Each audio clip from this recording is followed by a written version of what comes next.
السلام عليكم ورحمة الله وبركاته. صباح الفل عليكم، أخباركم؟ يا رب تكونوا دايما بخير. النهاردة 25/5/2025، وطبعا دي لقيتها في طريقي قلت أكلها. يلا نروح نشوف الباقي. في حد دخل على الخاص بيقول لي يعني احنا زهقنا من الفيديوهات دي، زهقنا من نوعية الفيديوهات دي.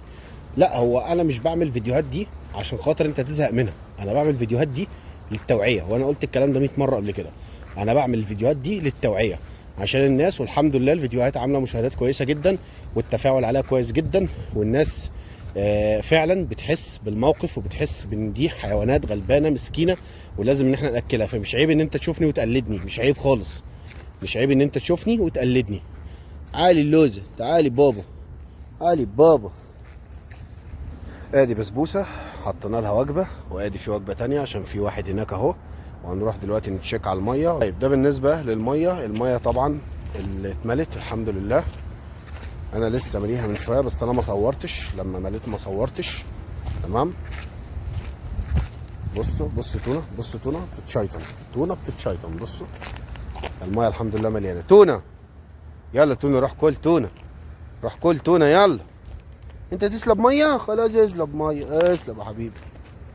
فبالنسبه للاخ اللي قال لي بص تونه، بص تونه بتعمل ايه، بص تونه، بص تونه وشيطان التونه. ولا بتاكل ولا بتتقندل على عينيها. دايره دايره بس كده، تعمل بس شغل شياطين بس. ايوه تونه، تعالي هنا تونه.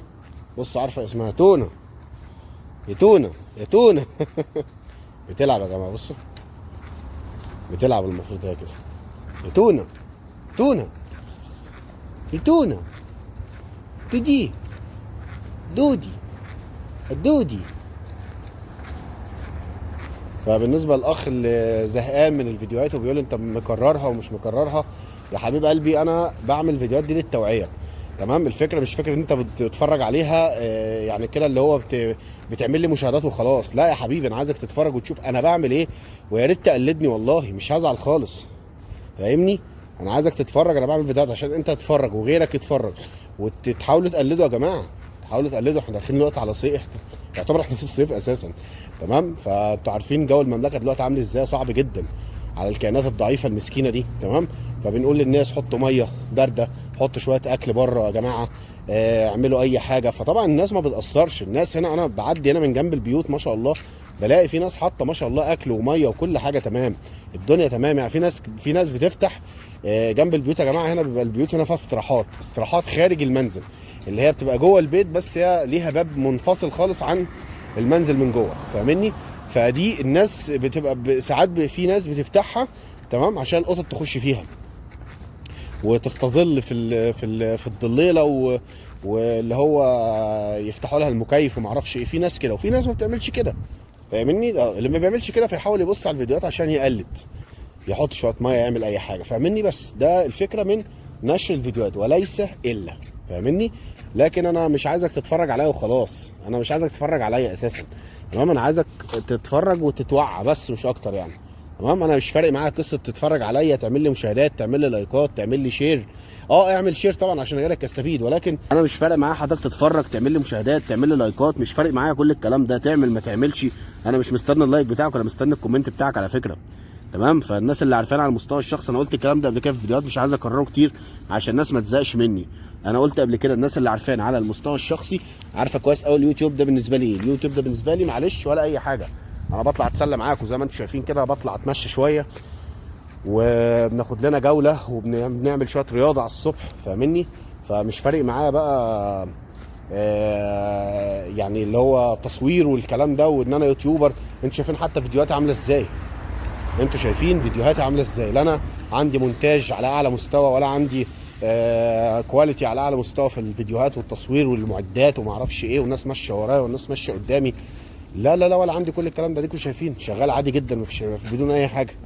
بطلع اصور بالموبايل عادي جدا. فاهمني؟ وبنزل فيديو على طبيعته، لا انا بمنتج ولا بقطع ولا في عندي برنامج مش مونتاج بحط عليه الفيديو وبقطع شويه حاجات كده بس، اللي هو ما بتعبش فيهم. فاهمني؟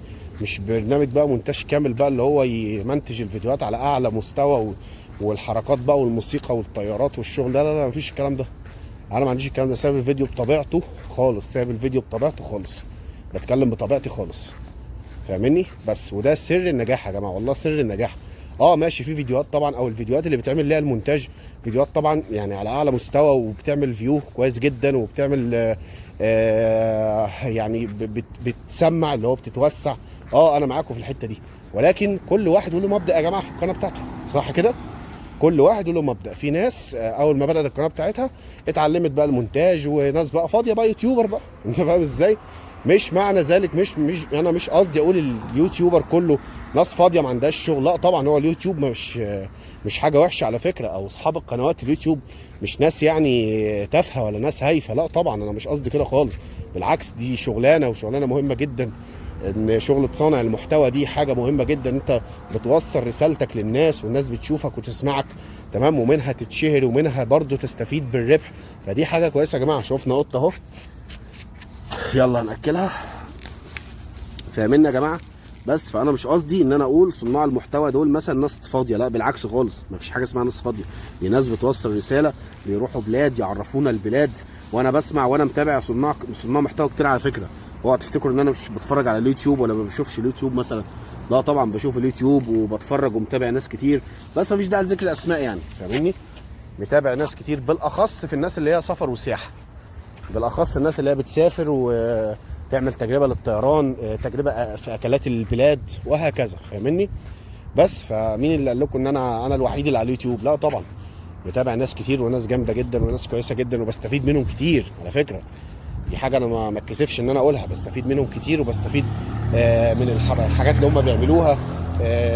واتعلمت حتى ان انا ازاي اتكلم قدام الكاميرا، او ازاي ان انا يعني اعمل محتوايا بطريقه نوعا ما كويسه منهم على فكره يعني، فاهمني؟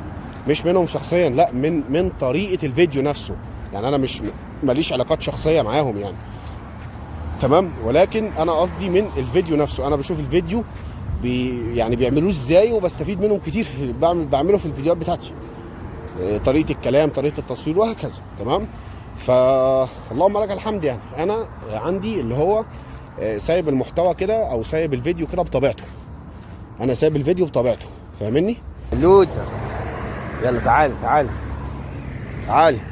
ودي فلوطه، حطينا له اكل، قاعد بياكل. يلا نسيبه نمشي.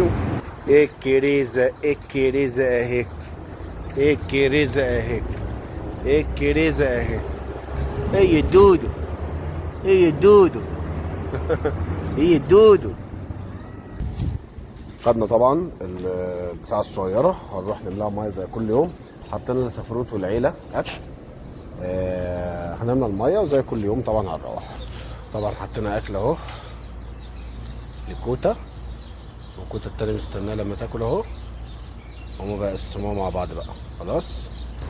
وادي سفروت حطينا له ميه، تمام. وسفروت اهي قاعده بتاكل، مع اني حاطط لها اكل هناك، بس هي معجبه بالاكل ده. والحته دي خلاص خليها، طبعا هي ما شاء الله خلاص على وش ولاده.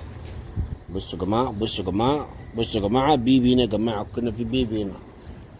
لسه معانا شويه اكل تاني هنروح نوزعهم على قطط تانيه. يعني هنتمد اللي هو شويه كده تاني، لان الاكل اللي معانا زياده، وما لقيناش قطط كتير النهارده غير المعروفين. خلاص، في الطبيعي او في العادي ممكن نلاقي مثلا قطط زياده طالعه لنا كده من الشارع، بس ما فيش النهارده. فهنحاول ان احنا مثلا نعدي الشارع التاني، مثلا الاشاره كده، نعدي الشارع التاني، اكيد بنلاقي قطط جعانه عايزه تاكل مسكينه، فبناكلها. يلا خليكم معايا. بصوا يا جماعه جمال النظام، بصوا الشارع عامل ازاي الصبح كده، حاجه تفتح النفس والله العظيم، والله حاجه تفتح النفس. بصوا الاشارات، النظام، مفيش حاجه اسمها هنا عشان يعني الصبح كده ولسه مفيش زحمه فتلاقي الناس عادي مهمله موضوع الاشاره والكلام ده. لا طبعا مفيش الكلام ده، الاشاره في التزام بيها صبح ليل ظهر عصر في اي يوم. بصوا بصوا بصوا، لقيت ايه؟ بصوا لقيت ايه؟ لقيت قطه صغننه خالص، هم صغننين خالص. وفي ناس هنا رحيمه، بصوا يا جماعه، بصوا ما شاء الله، حط لهم والله اكل هنا ورز وبتاع، جايب لهم علبه وحط لهم اكل ورز. طيب خلاص، انا ممكن احط لكم، تعالوا تعالوا تعالوا نصيبكم حظكم والله رزقكم. تعالوا تعالوا يلا، تعالوا يلا، تعالوا هنا الصغننين. طبعا هحط لهم اكل في نفس الطبق يا جماعه اهو، عشان برضو الناس هنا شاريه علبه. بصوا يا جماعه، عشان انا بقول لكم تصدقوني، بصوا الناس هنا يا جماعه بتشتري علب اهو للقطط صغيره، بتحط فيها واحده ميه وواحده بتحط فيها البتاع، فاهمني؟ بس هم عندهم واحده ميه وانا حاطط لهم دجاجه اهو، فجزاهم الله خير. طبعا في من ده كتير يا جماعه، يعني مش اللي هو يعني دي اول حاجه واخر حاجه، في من ده كتير يعني.